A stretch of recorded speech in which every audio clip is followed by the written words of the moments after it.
प्रियानं मला सांगू द्या की या शास्त्रीच्या पुस्तकामध्ये 13व्या अध्यायाच्या 15 वचनामध्ये एक वचन लिहिलेलं आहे शमशोनाविषयी आहे. तुमचे प्रचंड बळ कशात आहे? कोण विचारते? दलीला, एक स्त्री जिच्याकडे वारंवार हा शमशोन जात होता आणि त्या ठिकाणी गेल्यानंतर ज्या घटना घडलेल्या आहेत आम्हाला माहीत आहे.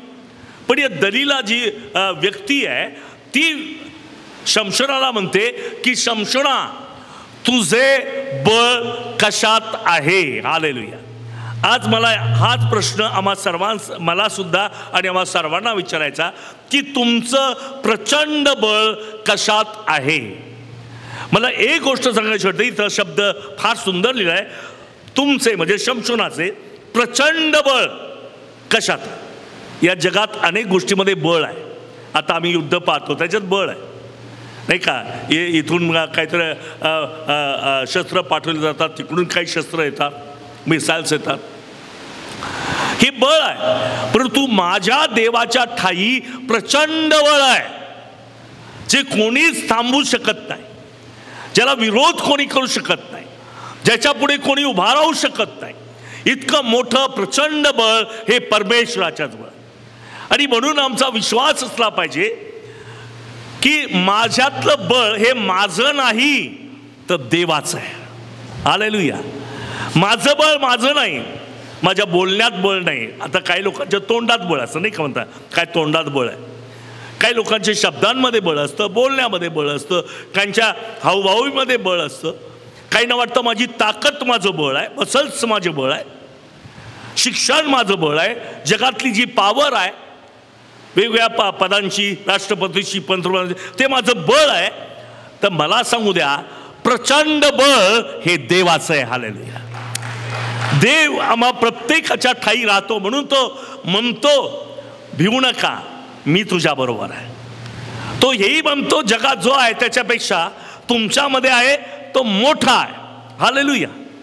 आणि म्हणून आपल्या स्वतःला पाहू नका तर आपल्यामध्ये असलेल्या देवाला, त्याच्या पवित्र आत्म्याला आपण पाहूयात आणि आपण ठरवूयात की येशूच्या नावामध्ये मी बलवान आहे. प्रचंड बळ माझ्यामध्ये आहे ज्याचं कॅल्क्युलेशन करू शकत नाही. आम्ही पाहतो की कोयनेमध्ये ते बळ निर्माण होण्यासाठी ते टर्बाईन्स फिरवले जातात पाण्यामध्ये, मग ते कसं पळतं वगैरे ते आम्हाला सगळ्यांना माहीत. मग त्याच्यातून वीज निर्माण होते, ही आणि ज्वाला म्हणजे अग्नी निर्माण होतो. वेगवेगळ्या प्रकारचे बळ आम्हाला पाहायला मिळतात. त्या टर्बाईनमध्ये काहीतरी बळ आहे ते ज्यावेळेस ते फिरतं त्यावेळेस ते बळ निर्माण करतं. ते तरी मोजता येतं. परंतु मला सांगू द्या की आमच्या ठाई जे देवाचं बळ आहे ते कोणालाच मोजता येत नाही. ते अद्भुत आहे, सामर्थ्यशाली आहे. याचं कारण असं आहे की शमशोनाच्या ठाई जे प्रचंड बळ होतं याचं कारण आहे तो नाझीर होता. हालेलुया. नाझीर म्हणजे वेगळा केलेला, समर्पित म्हणजे नाझीर आहे. प्रियानो मला सांगू द्या की अनेक लोकांना वाटतं की शमशोनाच्या केसात पावर आहे, पण शमशोनाच्या समर्पणामध्ये पावर आहे. ते चिन्ह आहे, केस हे चिन्ह आहे. परंतु खरी पावर जे आहे त्याचं समर्पण, जे नाझीर आहे त्या नाझीरमध्ये पावर आहे. त्याला तो समर्पित केला गेलेला आहे, त्यानंतर तो वेगळा केलेला गेलेला आहे. हेच त्याचं बळ आहे. तरुणांनो मला तुम्हाला पुन्हा एकदा सांगू द्या की देवाने तुमचं तारण केलं हे तुमचं बळ आहे. हे तुम्हाला आपोआप मिळालं असं नाही, ते देवाचं दान आहे. आमच्या प्रत्येकाच्या ठाई परमेश्वराचं जे सामर्थ्य आहे त्याच्यामुळे आम्ही विजयी होत असतो. आणि म्हणून मला सांगू द्या की नाझीर म्हणजे समर्पित, नाझीर म्हणजे वेगळा केलेला. आणि आज आपण लक्षात ठेवा, वारंवार बसता उठता चालता बोलता मी समर्पित आहे. Praise the Lord. असा चिमटा बसतो ना समर्पित आहे म्हटल्यानंतर, ऐक जास्त बोलू नको, तू समर्पित आहे. शिव्या देऊ नको, तू समर्पित आहे. तू मारामाऱ्या करू नको कारण तू समर्पित आहे. हे लक्षात ठेवा की मी समर्पित आहे, मी वेगळा केलेला आहे, मित्रांसारखा नाही, या जगासारखा मी नाही. देवाने मला वेगळं केलेलं आहे. ही आपली आयडेंटिटी, ही आपली ओळख आहे आणि ती वारंवार आपल्याला समजली पाहिजे. हालेलुया. हीच गोष्ट शमशोन विसरला. समर्पित आहे हे तो विसरला आणि दलीलेकडे गेला. आणि दलीले 2, 3, 4 वेळा 3 वेळा फसवलं. 4थ्या वेळेस ती यशस्वी झाली.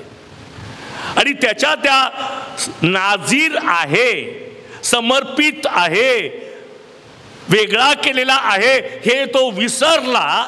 म्हणूनच त्याच्यातलं बळ निघून गेलं. आज तुमच्या प्रत्येकामध्ये पवित्र आत्म्याचं सामर्थ्य आहे.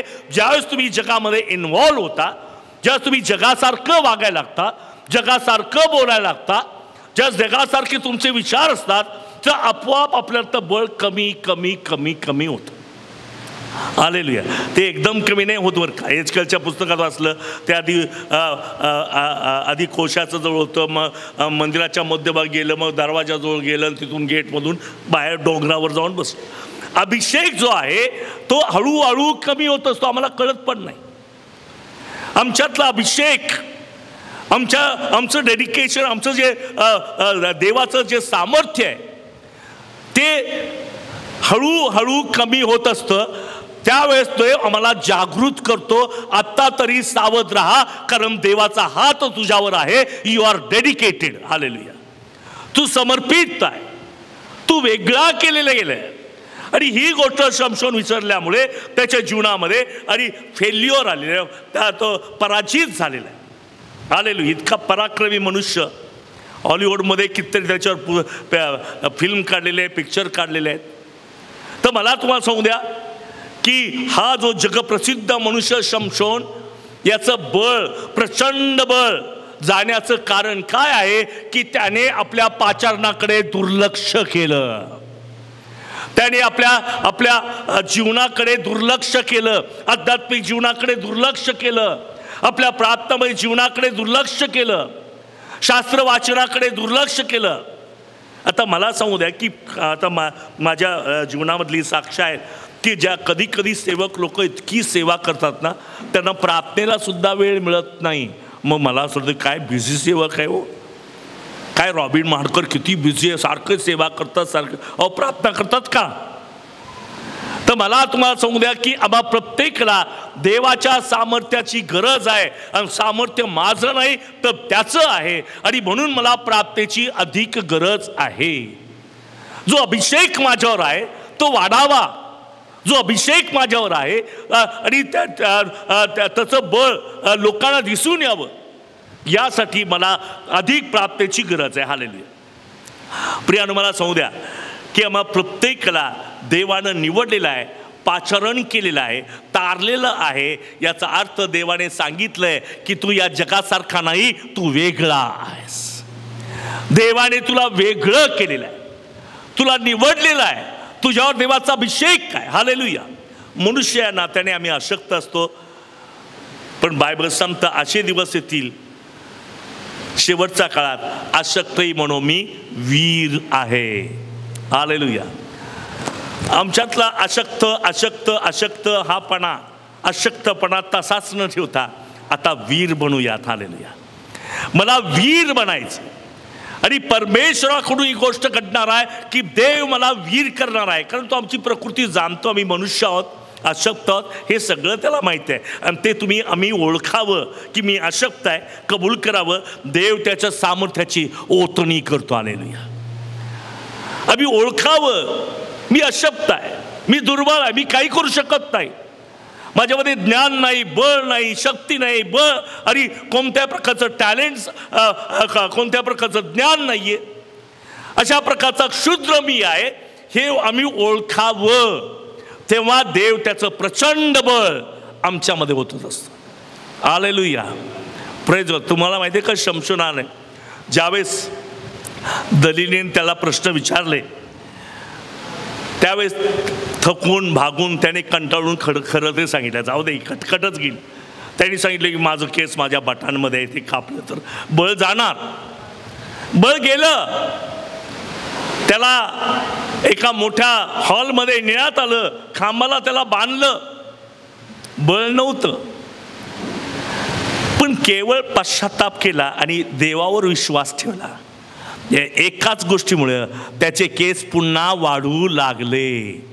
म्हणजे त्याचं बळ, प्रचंड बळ वाढू लागलं. ते इतकं प्रचंड होतं की त्याच्या हयातीत त्याने जितके मारले नाही तितके त्याच्या मरते समयी मारले.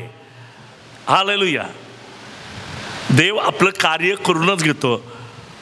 परंतु जर आम्ही तारणाकडे दुर्लक्ष केलं, पाचारणाकडे दुर्लक्ष केलं तर मरण अटळ आहे. त्याने देवाने शेवटीत मोठा विजय त्याला दिला खरा, पण तो जगला का? शमशोन मेला. हालेलुया. देव न्यायी आहे आणि म्हणून आम्हाला देवाच्या गोष्टीशी खेळायचं नाही, त्याच्याशी प्रामाणिक राहायचं आहे. देवाचं भय अंतःकरणामध्ये असलं पाहिजे, देवाची प्रीती माझ्या अंतःकरणात असली पाहिजे. हे देवाच्या गोष्टी आहेत, अति पवित्र गोष्टी आहेत, सामर्थ्याने भरलेल्या गोष्टी आहेत. याकडे आमचं लक्ष लागणं ते फार गरजेचं आहे. प्रियानो, मला सांगू द्या की आमचं जे तारण आहे ते आमच्या हातून घडलं नाही. हे देवाचं कृपादान आहे. हे देवाचं, हेच आमचं प्रचंड बळ आहे. Praise the lord. तारलेल्या लोकांनो, आत्ता सांगितलं रोहननी की तुम्ही अमोल आहात. तारलेल्यांनो, तुम्ही अमोल आहात. का अमोलात माहिती का? कारण मोलवान रक्त येशूचं त्याची किंमतच करू शकत नाही. ते जर सांडलं तर माझ्यासारखा फाटका सुद्धा अमोल होतो. हालेलुया. कारण रक्त अमोल कशामुळे? त्या रक्तामुळे. माझ्या टॅलेंट्समुळे नाही, माझ्या ज्ञानामुळे नाही, माझ्या कर्तृत्वामुळे नाही, माझ्या प्रयत्नांमुळे नाही, तर माझ्यासाठी जे रक्त येशू ख्रिस्ताने सांडलं ते इतकं मोलवान आहे ज्याची किंमतच करू शकत नाही. त्याच्यामुळे मी अमोल आहे असं पवित्र शास्त्रात म्हटलेलं आहे. आणि व्यापाऱ्यांना सुद्धा माहिती आहे की मूल्यवान जो मोती असतो त्याला तांबूस वर्णाची कांती असते. कांती. हालेलुया. छटा. आणि आम्ही पाहतो त्याच्याकडे पाहिल्यानंतर आम्ही आकर्षित होतो, कारण ते तांबडे तांबडे दिसतात. हा मोती तांबूस वर्णाचा दिसतो, तांबड्या लाल रंगाचा दिसतो. तांबूस आणि लालमध्ये जरासा फरक आहे बरं का. तर तो तांबूस वर्णीय दिसतो, म्हणजे डायल्युटेड वगैरे, जरासा लाईट आहे, हा जरा डार्क. तर तो मोती जो आहे त्याला तांबूस वर्ण आहे आणि त्या तांबूस वर्णामुळं तो अमूल्य ठरवला जातो, मोलवान ठरवला जातो. तसं येशूच्या रक्ताचा रंग मला लागल्यामुळे मी तांबूस होतो, म्हणून हा मोती मोलवान ठरतो. देव आम्हाला मोलवान करतो, कारण का? या मोत्याला तांबूस वर्णाची कांती आहे. आणि म्हणून तुम्ही आणि मी फार मोलवान आहोत. प्रियानो, मला सांगू दे की पवित्र शास्त्रामध्ये प्रत्येक गोष्टीला पाया आहे, जगात पाया नाही.